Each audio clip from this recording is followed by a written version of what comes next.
আসুন আজ আপনাদের একটা গল্প শোনাই। গল্পের নাম হচ্ছে সম্মোহিত রহস্যময় কণ্ঠস্বর। লেখনীতে এবং পাঠে সোনালী বসু। ঘর এই মুহূর্তে ধূপকাঠির মিষ্টি ল্যাভেন্ডারের গন্ধে ভারী, আর ওপরে ঘুরন্ত পাখার একটানা একটা বিদঘুটে ঘটাং ঘটাং শব্দ। আমরা মানে আমি আহান আর ভাই ঈশান এই মুহূর্তে আমাদের বিরাট বাড়ির নিচের তলার একেবারে শেষের ঘরে বসে আছি। এই ঘরটা আসলে পড়ার ঘর, চারদিকে বই আর বই। আমার ভাই ঈশান চেয়ারে স্তব্ধ হয়ে বসে আছে। ওর চোখের তারাগুলো স্থির হয়ে আছে, যেন এই ঘরের মধ্যেই নয়, কোন সুদূরে ওর দৃষ্টি। বেশ কিছুক্ষণ হয়ে গেছে ও আমার সম্মোহনী জালে বন্দি, যা দেখে এখন আমার মনে হতে শুরু করেছে অনন্তকালের জন্য। আমি আতঙ্কিত হতে শুরু করেছি। ঈশান ওঠ, আমি ফিসফিস করে বললাম। আমার কণ্ঠস্বর কাঁপছে, কিন্তু না, কিছুই হলো না। আমার আওয়াজে কোনো প্রতিক্রিয়া দেখা গেল না ওর মধ্যে। কিন্তু এরকম হোক আমি চাইনি। খুব সাধারণভাবে এটা শুরু হয়েছিল, বলতে গেলে একটা প্রচেষ্টা মাত্র। বেশ কিছুদিন হলো আমি হিপনোটিজম শিখছিলাম। কারোর মনকে নিজের নিয়ন্ত্রণে আনা যায়, এই ব্যাপারটাই আমাকে উৎসাহিত করেছিল। শেখার পর কারোর ওপর তো তা প্রয়োগ করতে হবে। আমি ভাইকে বলতেই ও সহজেই রাজি হলো। তা প্রথমবার একটু গন্ডগোল হলেও ধীরে ধীরে দেখলাম আমার শেখাটা বেশ ভালোই উন্নতি করেছে। এমন প্র্যাকটিস করেছিলাম যে আমি ওকে যখন যেমন করতে বলেছি ও করেছে। আমি তাকে নাচতে, গান গাইতে, এমনকি বিশ্বাস করতে বাধ্য করেছিলাম যে ও কুকুর। সাধারণভাবে খেলার ছলে শুরু করা ব্যাপারটা যে হঠাৎই অন্যদিকে মোড় নেবে ভাবতেই পারছি না। ভয় আমার পেট গুড়গুড় করছে। মনে হচ্ছে এই মুহূর্তে আমি নই, অন্য কেউ ওর মনকে নিয়ন্ত্রণ করছে। ঈশান, প্লিজ জেগে ওঠ। আমি অনুনয় করলাম। আমার বুকের মধ্যে হাতুড়ি পিটছে। আমি ওর সম্মোহিত ভাব ভাঙার সব চেষ্টাই করে চলেছি, কিন্তু না, কিছুতেই কোনো কৌশল খাটছে না। আমি যখন সম্মোহনী বইয়ের পাতাগুলো উল্টে যাচ্ছি উত্তরের জন্য, এমন সময় ঈশানের চোখ চকচক করে উঠল। শূন্য দৃষ্টিতে জীবন ফিরে এলো। আরও ফিসফিসিয়ে বলে উঠল, তুমি জানো না তুমি কি করেছো? কথাটা শুনেই একটা শীতল কাঁপুনি আমার মেরুদণ্ড বেয়ে নিচে চলে গেল। প্রথম কারণটাই হলো ওর গলার স্বরে ঠিক আগের মতো পরিষ্কার নয়, কেমন যেন ফ্যাঁস ফ্যাঁসে। কি বলছিস ঈশান? কি করেছি আমি? আমার কণ্ঠস্বর এতটাই ফিসফিসে হয়ে গিয়েছিল যে আমার নিজের কানে ঠিক করে ঢুকলো না। ও দেয়ালের দিকে আঙুল দেখালো। যেখানে দেখাচ্ছে ওখানে একটা বইয়ের তাক দাঁড় করানো। আমাকে ওখানেই রেখে এলে, বেরোতে দিলে না? আমি হাঁ করে বইয়ের তাকের দিকে তাকালাম, কিন্তু কই, কিছুই তো চোখে পড়ছে না। আমি কিছুই দেখতে পাচ্ছি না। কথাটা বলতেই ও একটা অদ্ভুত স্বরে হেসে উঠল। কেমন গা শিরশির করে উঠল শুনি। আমি সেটা চাপতে উচ্চস্বরে বলে উঠলাম, কি দেখাতে চাইছিস? বুঝতে পারছি না। আবার বলে উঠল সেই ফ্যাঁসফ্যাঁসে স্বরে, তুমি যা খুঁজে চলেছো অথচ এখনো পাওনি। ওর এই কথা আমার হাড়ে কাঁপুনি ধরিয়ে দিল। মনে হচ্ছে ওর প্রতিটা কথার একটা তাৎপর্যপূর্ণ ইঙ্গিত রয়েছে, কিন্তু আমি কেন ধরতে পারছি না। হঠাৎ মনে হলো আমি যে আমাদের বংশের জমানো ধন সম্পত্তি নিয়ে বেশ কিছুদিন হলো খোঁজাখুঁজি শুরু করেছি, ও কি সেই ইঙ্গিত করলো? কিন্তু ওর তো জানার কথা নয়। এরপর হঠাৎই ও চুপ করে গেল, আর ওর চোখের দৃষ্টিও আবার পুরনো সম্মোহিত অবস্থায় ফিরে এলো।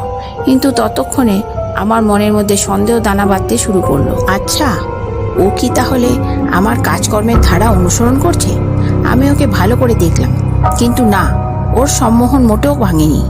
এরপর ওর কথাটা আবার মনে পড়ল। ঈশান কেন দেয়ালের তাকের দিকে ইঙ্গিত করলো? কেন বলল ওকে ওখানেই রেখে এসছে? কি আছে ওখানে? আমি পায়ে পায়ে এগিয়ে গেলাম সেই বইয়ের তাকের দিকে। তাকটাকে এদিক ওদিক সব দিক দিয়ে দেখলাম, কিন্তু তাকটায় কোনো বিশেষত্ব চোখে পড়ল না।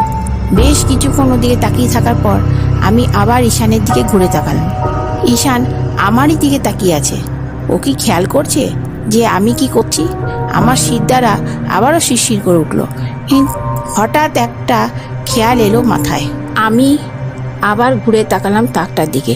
আচ্ছা, তাকের দায়ে বায়ে তো কিছু নেই, তাহলে কি তাকের পেছন দিকে কিছু আছে? কিন্তু তাক তো দেয়ালে গাঁথা। তাহলে তবু কি ভেবে আমি তাকে রাখা যত বই রয়েছে সব নামিয়ে দিলাম।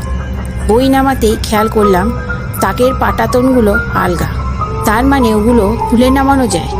4টে তাকের পাটাতন খুলে নামিয়ে রাখতে যে জায়গাটা দেখা গেল সেখানে কোনো দেয়াল নেই যেমন আশা করেছিলাম, বরং একটা ছোটোখাটো দরজা আছে যেখান দিয়ে একজন মানুষ নিচু হয়ে যাতায়াত করতে পারে।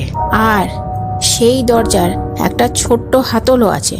আমি অবাক হলাম এই ভেবে যে এতদিন এই তাক থেকে বই নিয়ে আমি বহুবার পড়েছি, কিন্তু আজ অবধি কেন ওই দরজাটা আমার চোখে পড়েনি।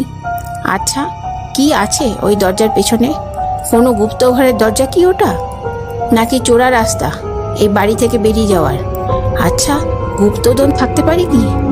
এই কথাটা মাথায় আসতেই আমার উৎসাহ বেড়ে উঠল। এবার তো আমায় দেখতে হবে কি আছে ওর পেছনে।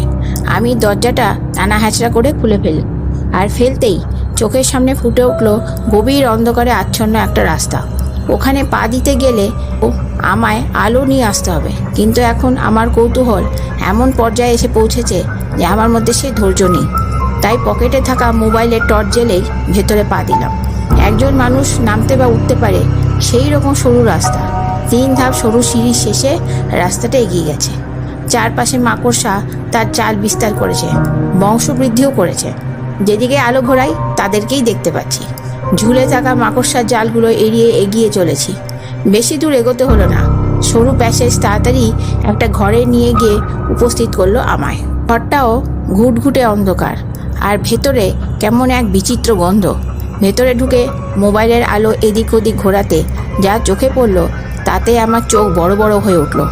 ঘরের মেঝেতে বড় বড় ট্রাঙ্ক রয়েছে। কি আছে ওইসব ট্রাঙ্কে? আমি পায়ে পায়ে এগিয়ে গিয়ে একটা ডালা খুললাম। খুলতেই আমার চোখগুলো ছানা ভরা হয়ে উঠল। ট্রাঙ্ক ভর্তি সোনার কয়েন। আরও 2-3টে ডালা খুলে একই জিনিস চোখে পড়ল। বুঝতে পারলাম এই সব সম্পত্তি আমাদের পূর্বপুরুষের করেছেন। আর কি আছে সেটা দেখতে এদিক ওদিক আলো ঘোরাতেই দেখলাম এক কোণে একটা টেবিলও রয়েছে, যার উপর আরও একটা ভারী পুরনো ট্রাঙ্ক পড়ে আছে। পাশে একটা চেয়ার, যার উপর একটা কঙ্কাল পড়ে। আমি চমকে উঠলাম, এ কঙ্কাল কার? এখানে কি করে এলো? ওটার থেকে দৃষ্টি সরিয়ে আমি আবার ট্রাঙ্কের দিকে মনোনিবেশ করলাম। ঘরের বাকি ট্রাঙ্কে তালা না থাকলেও এটায় তালা রয়েছে, আর সেটা বহু পুরনো হওয়াতে মরচে পড়ে গেছে। তালা দেওয়া ট্রাঙ্ক দেখে আমার কৌতূহল বেড়ে উঠল। কি এমন আছে ওটাতে যে ওটায় ওরকম তালা লাগানো? খুব সহজে খোলা যাবে না বুঝতে পেরে আমি ভাঙার চেষ্টা শুরু করলাম। বেশ কিছুক্ষণের চেষ্টায় যখন খুলল সেটা, আমি ঢাকনাটা তুললাম। তখন আমার বুকের মধ্যে হৃৎপিণ্ড ধড়ফড় করছে। এর ভেতরে কি তেমন কিছু আছে যা আরও মূল্যবান? কিন্তু যা চোখে পড়ল তাতে আমি একটু দমেই গেলাম।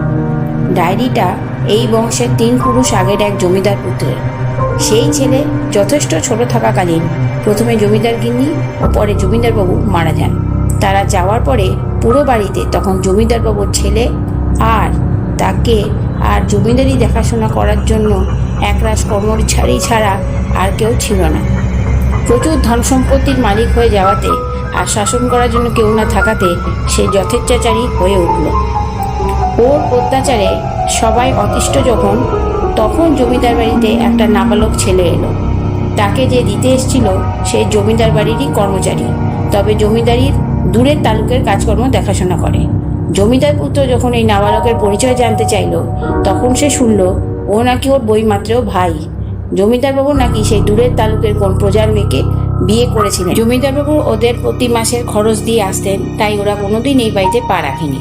এখন সেই মহিলাও মারা গেছেন, তাই কর্মচারী বাধ্য হয়ে এই নাবালক ছেলেকে এখানে দিতে এসেছে। এতদিন জমিদার পুত্র জানতো ও এই সম্পত্তির একমাত্র উত্তরাধিকারী এবং মালিক। সেদিন যখন জানতে পারলো যে তা সঠিক নয়, তখন রাগে সে অন্ধকার দেখল, কিন্তু সবার কাছে তা প্রকাশ করল না।